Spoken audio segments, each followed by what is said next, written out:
Ngisacela ukubingelela nguMangothobane. Namhlanje ngizocela ukuthi ngifundise nakho. Kunabantu asebehlupheke kakhulu. Kunabantu izinto zabo ezivalekile kakhulu ngesimo sokuthi balahla idlozi.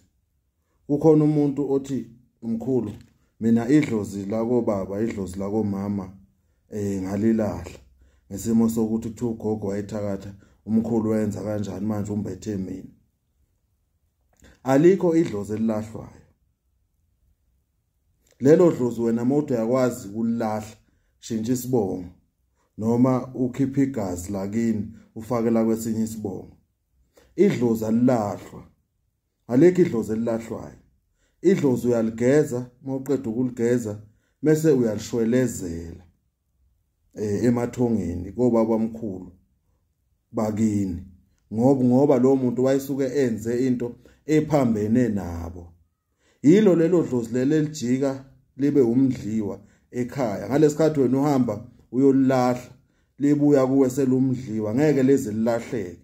Umzali wakho, umkhulu wakho, ukhokho wakho ngeke uzumlahle ngoba wena unguye, igazi lakho ngelakhe. Angazi noma niyangizwa yini.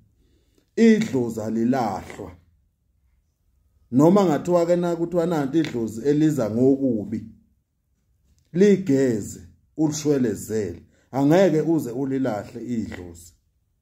Lelo dlozi elinjalo linamandla ukwendlula le dlozi lenhlahla. Lelo dlozi leli idlozi ufanele ukuthi uligeze. Mawuqeda ukuligeza ulishwelezele. Kunendlela ke yokushweleza nokugeza. Abanye abelaphi bayayazi. Usiko. Yikho abantu bexake kangaka. Yikho abantu into zabo ivale kangaka abanye. Balahla amadlozi. Efika umelaphi ethi asambe sehlathini asambe sekuphi siyolahla idlozi elibi. Alikho idlozi elibi. Idlozi lihleli kuwe ngoba lifuna usizo kuwe. Noma ngathiwa umzali wakho, umama wakho, ubaba wakho, umkhulu wakho, ngeke uze umlahle. Ngeke uze uyilahle wena. Wena njengoba ukhona emhlabeni yibo. Wena uzohamba nalenyanga yakho noma isangoma sakho nomthandazo wakho nambe nifike niyenze lento entabeni. Ngeke azalahleke, uzobuye sewumdliwa. Uzobuye sezovala izinto zakho.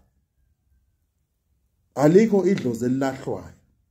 Yilokho engizofundisa ngakho namhlanje ukuthi ningabo uvuma makuthiwa kuyolahlwa idlozi. Alikho idlozi